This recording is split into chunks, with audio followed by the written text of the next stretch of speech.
Hi guys! Welcome back to my channel. So, ang oras karon is 1:21 na. So, pila na lang kami minutes mag-ato na ako sa eskwelahan kay 2:30 akong klase but dapat 2 na ako dito. So, i-update lang ta mo guys unya og human ako kaon og human tanan-tanan. So, see you guys later. Bye-bye.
welcome back again.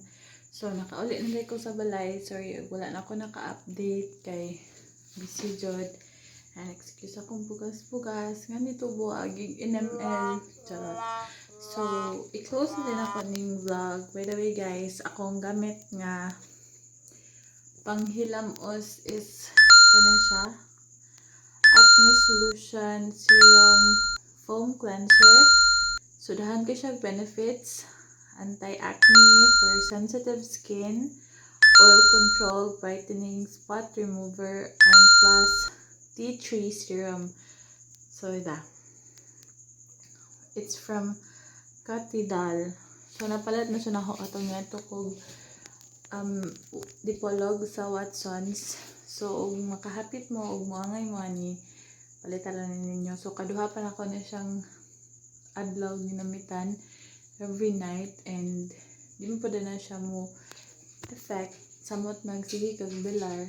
So thank you so much for watching guys. So please like and subscribe my YouTube channel, and bye bye, see you guys on my next vlog.